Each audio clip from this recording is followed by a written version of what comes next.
"Yes, son," said his father. "What is it?" "I see a goblin on my wall," Terry whispered. "I hear his teeth popping. They go pop, pop, pop."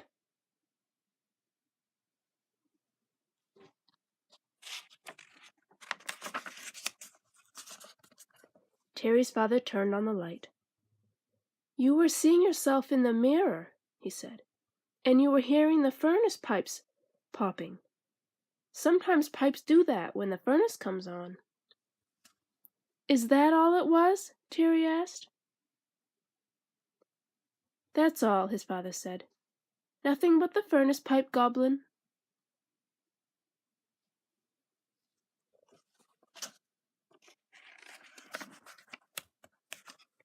Terry felt much better. "Thank you, Daddy," he said. "Good night, son," said his father.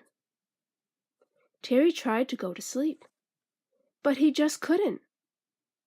And while he lay there, looking at the floor, he saw a monster, and he heard it creeping toward him. Creak, creak, creak. "Daddy!"